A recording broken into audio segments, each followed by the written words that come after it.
Attach বাথরুমে কিভাবে ওযু করতে হয়? যেহেতু ওযুর শুরুতে বিসমিল্লাহ বলতে হয়, আর বাথরুমের মধ্যে তো আল্লাহর নাম নেওয়া যায় না, বিসমিল্লাহ বলা যায় না, তাহলে আমরা কিভাবে অ্যাটাচ বাথরুমে ওযু করব? এই বিষয়টা কিন্তু খুবই গুরুত্বপূর্ণ।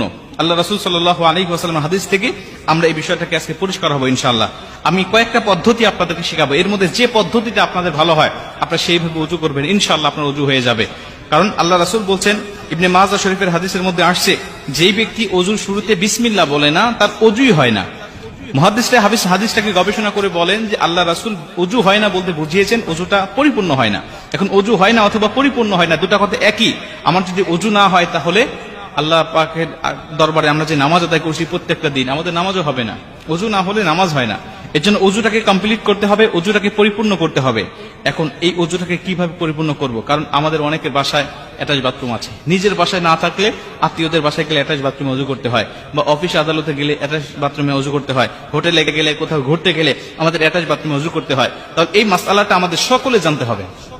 আমি আপনাদেরকে কয়েকটা পদ্ধতি শিখাই, এর মধ্যে যেটা ভালো লাগে আপনি সেটা করবেন। প্রথমত, যদি আপনার এই অ্যাটাচ বাথরুমে ওযু করার বিকল্প কোনো পদ্ধতি থাকে, বাহিরে কোনো ওযু করার জায়গা যদি থাকে, টিউবওয়েল হোক আর বাহিরে কোনো টেপ হোক, যদি এরকম বিকল্প কোনো পদ্ধতি আপনার আশেপাশে থাকে, তাহলে আপনি সবচাইতে উত্তম হবে বাহিরে ওযু করা। এটা যদি সম্ভব না হয় যে বাহিরে ওযু করার কোনো ব্যবস্থা নাই, তাহলে আপনাকে ভিতরেই করতে হবে। এবং ভিতরে করার আগে আরেকটা পদ্ধতি আছে, সেটা হলো, যদি দেখবেন যে সাধারণত ওযুখানার পাশে বা টয়লেটের পাশে সাধারণত বাড়িতে এখন বেসিং থাকে, এই বেসিং এ আপনি বিসমিল্লাহ সহ ওযুটাকে শুরু করবেন।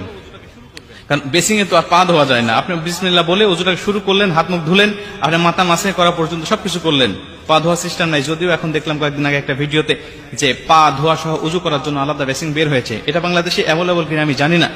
তো আমাদের সাধারণত নর্মাল যে বেসিং গুলো থাকে, এটাতে আপনি ওযু শুরু করলেন, শুরু করার পরে শুধু পা ধোয়াটা বাকি রেখে আপনি টয়লেটে গিয়ে পাটা ধরলেন, এটাও অনেক উত্তম হবে, এটা আপনার জন্য অনেক ভালো হবে।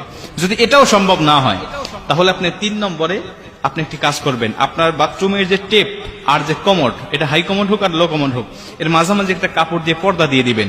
তাহলে কোনো ইখতিলাফ থাকবে না, এর মধ্যে কোনো সন্দেহ থাকবে না, আপনি এই সন্দেহ মুক্তভাবে ওযু করতে পারবেন। যদি পর্দা দেওয়া সম্ভব না হয়, কোনোটাই আপনার সম্ভব হচ্ছে না, বাহিরে ওযু করা সম্ভব হচ্ছে না, বেসিং থেকে শুরু করা সম্ভব হচ্ছে না, পর্দা দেওয়া সম্ভব হচ্ছে না, তাহলে আপনি একটি কাজ করবেন, সেটা হলো অবশ্যই বাথরুমে ঢোকার সময় তো আপনি একটি দোয়া পাঠ করতেছেন, আল্লাহুম্মা ইন্নী আউযু বিকা মিনাল খুবুসি ওয়াল খাবাইস। এই দোয়াটা আপনি পাঠ করে তো ভিতরে প্রবেশ করতেছেন।